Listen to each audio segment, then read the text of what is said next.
Hey, so I watched every Superman movie, all of them. You know, the new Superman came out, I guess, a month ago at this point. I'm a little late on this, but I watched all the Superman movies to try to rank them. So there's 9 movies that I ranked, and I'm going to give you my overall conclusion first before I get into the rankings themselves. So if you care about the rankings, hang out. If you just want the headline, major takeaway, I'll give that to you right now. I don't think there's been a good Superman movie. I'm, I'm just going to put it that way. I don't think a great Superman movie exists. All of them are very flawed, and I don't think anybody has really nailed it. That's my main takeaway. And that includes Richard Donner. Much respect for Donner, but that ending is so absurd. And then Man of Steel. Also, it's a movie that has some great cinematography and concepts that I really like introduced, but also a lot of really weird decisions and pretty indulgent. And there's some scenes that I'm just like, that's a bad choice. Sorry, Snyder fans. And then James Gunn.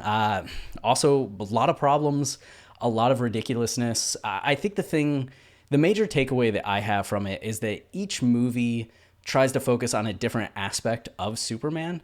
Like in ours, we're going to introduce like the origin of Superman and people getting used to it. But it misses out on a lot of the other complexities of the character. Or you have James Gunn or Zack Snyder, who is trying to focus on the miraculousness of Superman and the meaning of Superman and what he could represent to the people. And then James Gunn wants to focus more on the human side of things, not him like Superman as a deity, but Superman as a person, an individual. But I think the balance gets thrown off where you have James Gunn who focuses too much on the human, loses the Superman aspect. You have Zack Snyder who focuses so much on the Superman aspect that you lose the human aspect or any character development whatsoever. And in between that, you have a lot of weird movies. The thing that plagues these movies the most is that there's a trend in comic book movies overall for people to just go, it's a comic book movie. People will be okay if we do something just outright ridiculous or silly. They're not taking this seriously, right? So we don't have to either. And I think that's pretty annoying. And it happens a lot tonally. You'll just have movies that are a little like ridiculous. That's some of my complaints about some of the early Spider-Man movies, which I know is sacrilege to say, but they just have a little bit of like kind of a cheesiness to it that some people like, but I like when the filmmakers respect the characters and then respect the audience in turn. And sometimes you have the filmmaker respecting the characters, but not the audience, which is my problem with the Richard Donner film. It really respects the character, but then the audience is just like, yeah, we'll have him fly back in time, right? Whether it's the Earth spinning backwards, turning back time, or just him breaking the time barrier and going back and doing things. Like, we'll just skip over the logistics of all of this. And I know that can sound annoying, like you're trying to apply logic to a superhero movie. Don't. But that's exactly the thing. Like so many other movies, we're just like, please just treat us with a basic sense of like respect and earn our buy-in with this so we can suspend disbelief on it. Where a lot of comic book movies, they're just like, you'll suspend disbelief on anything we do, right? So we'll do this completely insane thing and you'll be happy with it. Cool. And I hate that, which is why my favorite superhero movies are the ones that are a little more grounded. Unbreakable, the Batman like 1989, but also the newest one, The Dark Knight. Like, I love the first Iron Man. I think the first Iron Man's a good example of a movie that stays really grounded and really makes the MCU feel real and alive versus some of the movies in like post Endgame that are just completely off the rocker and completely insane. And you're just like, how do I take Thor Love and Thunder seriously? Like, how am I supposed to take this movie? God, I hate that movie. Or Ant-Man Quantumanium. Just another, like, insulting movie. So, yeah, that's what I'm talking about with superhero movies. X-Men 3. Like, X2 is such a grounded, great movie. X-Men First Class is a grounded, great, like, example of superhero movies that respect the audience, that respect the source material. And then you have things like X-Men Dark Phoenix or X3 that just completely throw it out the window. Spider-Man 3, not No Way Home, but the OG Spider-Man 3, which is just my least favorite movie of all time because it hates everybody. The audience, the source material, the people making the movie hated the movie. So yeah, back to Superman. Let's focus on that. The rankings. So number 9, I have Superman 3, which I think is the embodiment of all of this. What I'm talking about with like the movie not respecting the audience. This is a movie that had, let me get this real fast. You think I would remember the cast? Richard Pryor, famous comedian, was cast in this movie. It was kind of a big deal, but it seemed like they really wanted to cater to comedy audiences. So the entire first like 8 minutes of the movie is just slapstick humor after slapstick humor. Like Superman looks at a woman walking down the street, turns, hits some guy carrying a pie, and it hits somebody in the face. Another guy slips on marbles and falls. It's just like our audience is gonna like dumb jokes, right? Let's throw in a bunch of dumb jokes, and then the rest of the movie isn't much better. It's just really absurd with how it treats things, and there's interesting ideas in there. Like Superman ends up facing himself. They almost called it Superman versus Superman, just because he has a dark side that comes out due to some plot points, and you get to see a dark side of Superman as he goes to drinking and women, and it's pretty wild. That part's cool, but also you're surrounded by so much garbage. There's also very interesting commentary about like computers, because this was made at the start of the personal computer coming out.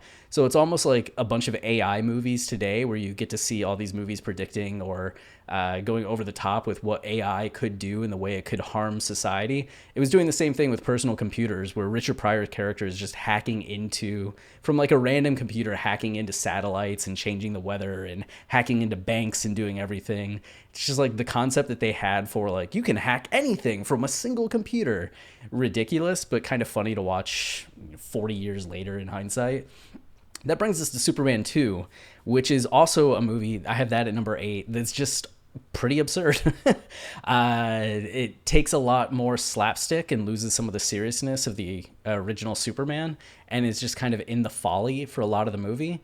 Zod's in it. It's kind of the first appearance of Zod in film, which is kind of cool. The other Kryptonians are fun characters and cause this chaos in the world. They're very dry characters, but they're pretty fun. The thing is, it's another movie that has Superman against some version of himself. So the first movie, you don't have that. It's just Lex Luthor, right? But in the second movie, he's facing Zod, who is this Kryptonian like him. So he's facing people that aren't him but have his same exact powers. Then in Superman 3, he's facing himself and his darker side and has to overcome that. And in Superman 4, which we'll get to next, actually, he faces another version of himself, which Lex Luthor grows out of kryptonite and the moon, something crazy. But you have 3 movies in a row where Superman is facing some like mirror image of himself, which is one of the things that annoys me about James Gunn's film, is that he just returns right back to that idea of Superman is facing against another version of himself and has to overcome that. It's been done so many times in film already. Granted, it's also been like 40... No, Man of Steel did it too. So what? That's 1, 2, 3, 4, 5 of the 9 Superman movies where Superman faces a version of himself. I mean, you could even count Batman versus Superman with, what's the spiky dude? It's the spiky dude who kills Superman in the comics, where that was a big deal when I was a little kid. You could also say that he's raised from like Kryptonian technology and Krypton, so it's another reckoning of Superman and this part of himself. So like 5.5 movies that all feature Superman facing like some version that has to do with his Kryptonian heritage or himself. So that got really boring after a long while. Superman 4 is interesting because it's a different production company, and you could tell that they put in a lot of money at the start of the movie and then ran out of money near the end of the movie. So I was actually kind of enjoying it, and it was going to go higher in my rankings, but the last 20 minutes just started skipping plot beats. And I don't know what happened, why they cut certain things, but the villain at one point just goes from like being mad at Superman to tracking down this woman that he never really had any interaction with, and Superman's like, give her up. You're like, when did this happen? Why did he take her? What? We just skipped over an entire portion. But it is reckoning like philosophically with Superman as somebody that has a say in the world and what his responsibility is to influence politics in the world. So very interesting ideas, just kind of a flimsy execution, and you can tell that the budget was a lot lower on this one. That brings me to number 6, which is Zack Snyder's Justice League. And I would have had this a lot higher until I rewatched it. And on rewatch, I just, I don't know, it was a little too indulgent. I got really tired of hearing the Amazonian music every time an Amazonian or Wonder Woman was on screen. Like, you don't have to do it every time. Every time Wonder Woman steps onto screen, it's like, da-na-na, does the music. And I just, stop. I wanted to just grab Zack Snyder and be like, stop, just stop doing that. Why do you have to keep doing it? You do it 35 times over the course of the movie. Stop it. But they're also just cheesy things. Like, I didn't like a lot of the action, and the comedy felt forced a lot of times. I know when what's-his-face, Joss Whedon, took over and they did a bunch of reshoots, they amped up the comedy, and that was horrible. Like, the theatrical version of Justice League would be at the bottom of this list. I hated it so much. So Zack Snyder's being at number 6 is quite the improvement. But still, it just goes on for so long, and I feel like a lot of it didn't need to happen. The thing that really gets me, though, is at the very end, it feels like he starts taking a lot of like contrivances and conveniences with things. Like, Flash is going around and around and around and around, building up this charge and waiting for Cyborg to tell him, like, give me the cue. But he's going faster than anything on Earth has ever gone. And one of these little insect people behind a laser blaster fires a random shot and hits Flash. Flash is like, oh, my leg, my leg. And then Cyborg goes, oh, now. And he's like, I can't.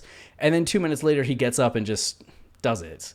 And it lets them do a thing where you think the bad guy wins and then they're able to go back in time and stop it from happening.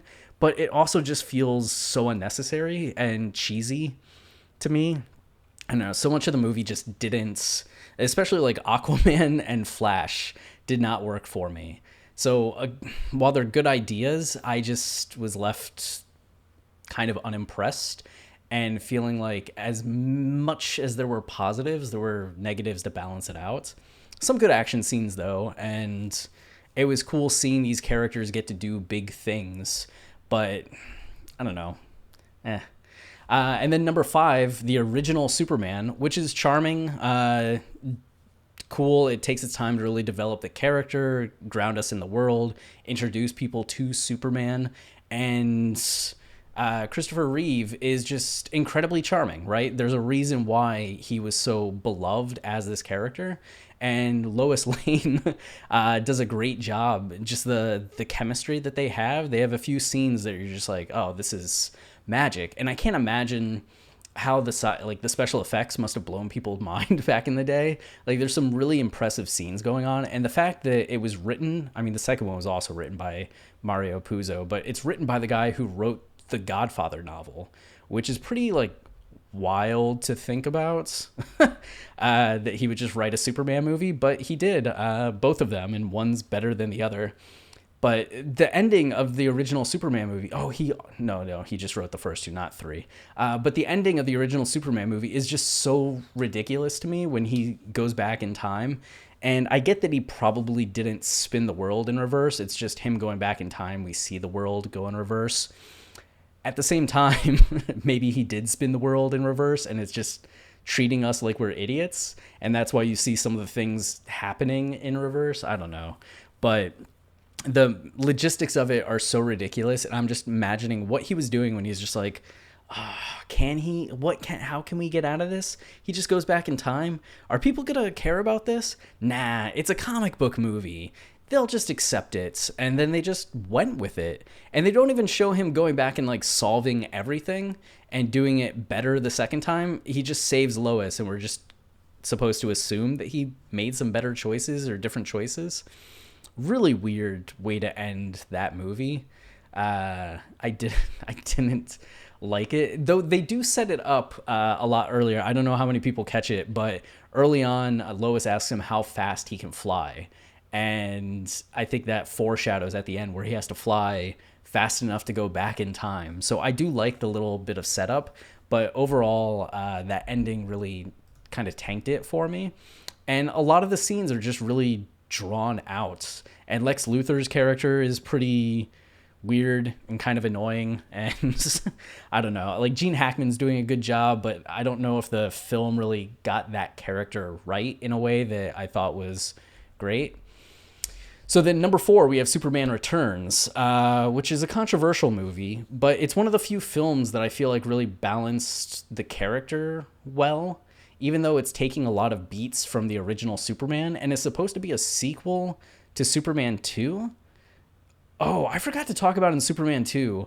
Lois finds out his identity, and he just kisses her at the end and wipes her mind just of his identity and everything that they had shared together. Since when does Superman have the power to kiss somebody and erase their memory? That's the shit I'm talking about, with them just being like, people won't care. They're comic book fans. They'll accept it. He just kisses her and wipes her memory away. And then he also has a thing from his chest where he throws the S out and it turns into a tarp that goes around people and captures them. Just some truly like oddball, ridiculous logistical things where you're just like, what? You couldn't write anything better? You didn't have a better idea? So Superman Returns is supposed to be a sequel to those movies, but it takes place in like 2004, 2005. People have cell phones. They don't explain the time skip, so maybe it's just supposed to be like a spiritual successor, but it's strange in that regard. But it has, I think, maybe the best scene of any of these movies, and that's the airplane crashing, and Superman comes and has to save the day. And just how he goes about solving the problems. It's not that he's incapable or panicking. It's just he has a lot to do. And as he's going through the process of solving it, it takes some time until he eventually does it. And it's cool to watch him as a capable superhero figure out how to solve this and do a good job of it. And it's one of my favorite displays of Superman being super on screen. So I think that's cool. And then Kevin Spacey, oh, geez, are we going to have to praise? I mean, he's channeling Gene Hackman. It's supposed to be the same character. He has some interesting moments, like that whole thing with him and the people around him. Parker Posey's good in the movie. I liked the cast. Brendan Routh did a good job. Kate Bosworth was a strange choice, but does a good job. And then Sonic, the guy from Sonic, Cyclops, I can't remember his name. Westworld. Oh no, he's so charming and good in this movie.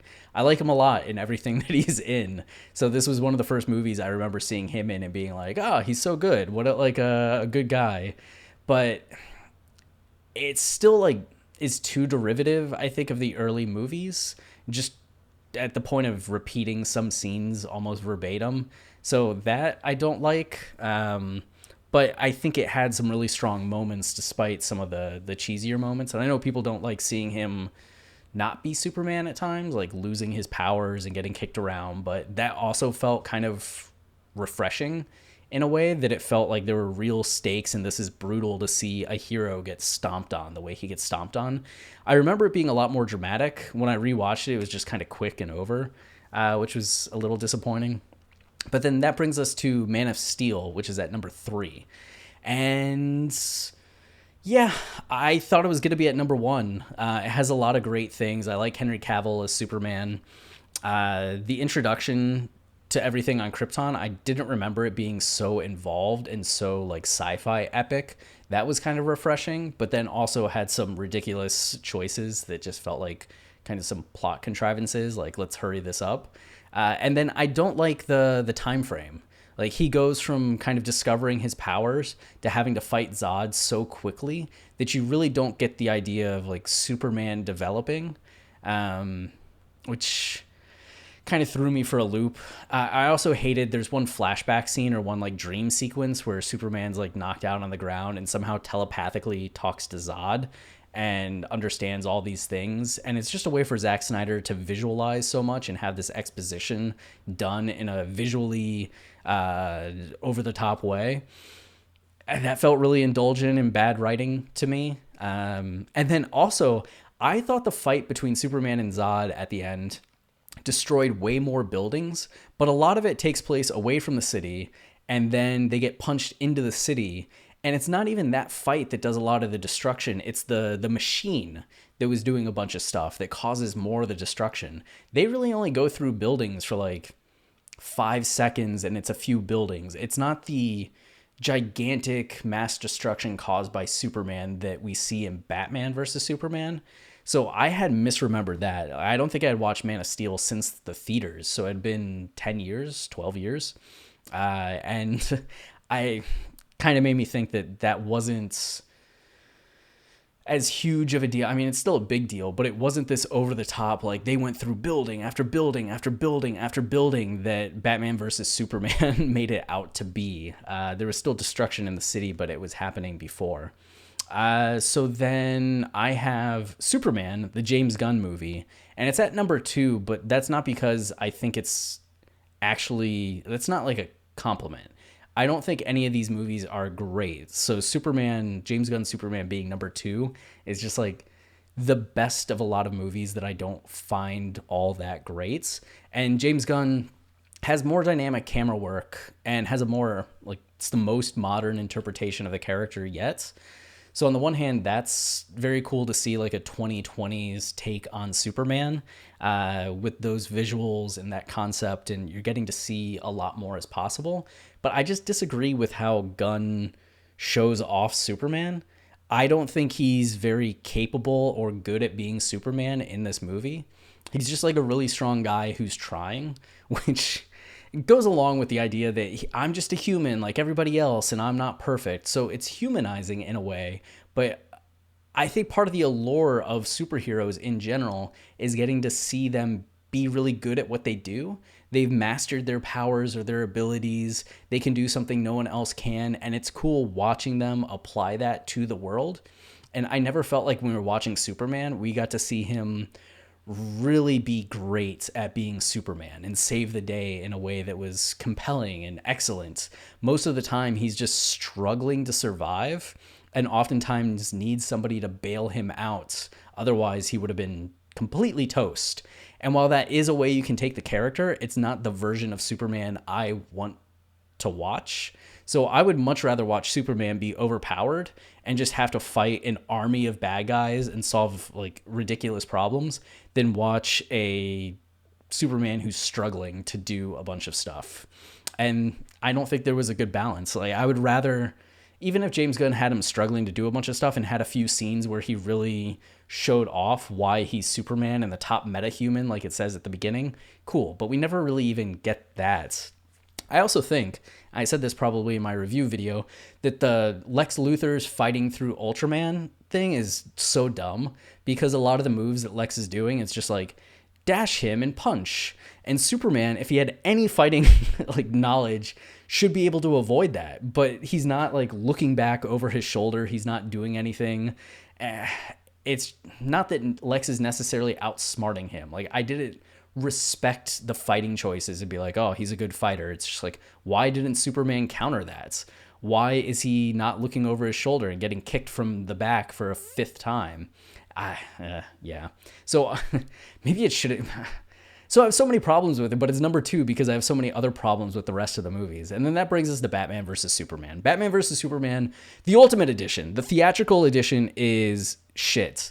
And it would be at the bottom of the list right above Justice League. Like theatrical Justice League and theatrical Batman versus Superman are the 2 worst movies on this list. Let's just make that clear. But Batman versus Superman, the Ultimate Edition, I think is the one good movie of this lot. And it's not perfect. It still has issues. But overall, I think it's finding the right balance between Clark Kent and Superman in a way that the other movies don't. It's introducing philosophy to the characters. It has character arcs. It has thematic arcs. It's introducing Wonder Woman. The commercials for the other characters, stupid. It's so stupid. It's one of the dumbest things I've ever seen in a movie. And I'll never forgive Zack for doing that. Oh, what's on this computer chip? Oh, let's see. That's the Flash. That's Cyborg. That's Aquaman. Cool. We'll just get footage of all of these guys. Oh, teasing Justice League. I hate it so much. But the Ultimate Edition added 31 minutes of material that actually made the story make sense. Without it, the story is completely ridiculous because at the very beginning, Superman shows up, saves Lois from these terrorists, and then the world blames him for other people like being killed. And they are adamant that he's like the worst person in the entire world for this. And there's no reason in the theatrical version why anybody would believe that he was guilty of this. It doesn't make any sense. And then in the scenes that they added back in, it's because the terrorists that were by Lex Luthor or whoever, yeah, Lex Luthor's guys, actually set it up to frame Superman. But they cut that from the theatrical. Why do you cut the thing that explains why everybody's mad? So suddenly the rest of the story makes a lot more sense. You get to see Clark doing some more research, which is why he's actually angry at Batman, and it actually grounds the idea of this feud between the two of them. You lose that in the theatrical, which it kind of makes no sense why Superman cares so much about Batman in the theatrical. But in the Ultimate Edition, it does, and it's fascinating and cool, and the development, like, and them coming to a head works. I even think the Martha thing isn't that bad in the context of the Ultimate Edition. It's still cheesy, like incredibly cheesy, but there's something to it working that makes a lot more sense to me on like the Ultimate Edition watch, to where I'm not as like infuriated as I was when I watched the theatrical version. To it's still being forced in a bit of a stretch, but it works a little bit for me. It's set up a little bit more. And then the ultimate payoff of fighting, why am I forgetting his name still? I thought it would come to me at this point, but fighting Spiky Guy at the end was really cool. It's dumb that they just jumped to a totally abandoned area so there's no damage going on. How convenient that is. But the fight itself was cool to me. Hammer Fist? No, that's not his name. Sledgehammer? That's not his name. One video. I'm not going to look it up. Just one video. I'm going to say the name, and nobody who watches this will watch that. I don't know if anybody's even watching this at this point. It's 26 minutes into Superman rankings. If you're still watching this, kudos to you. But yeah, Batman vs. Superman Ultimate Edition. That's number one. Maybe the next James Gunn movie, he already said he's filming it, or he wrote the treatment, 60 pages, will be the one that I'm just like, finally, this is Superman. This is the movie I've been waiting for. But until then, the Ultimate Edition of Batman vs. Superman is, I think, the best take on the character to exist and the most interesting take to this point. So that's all for now. Lights, camera, see ya.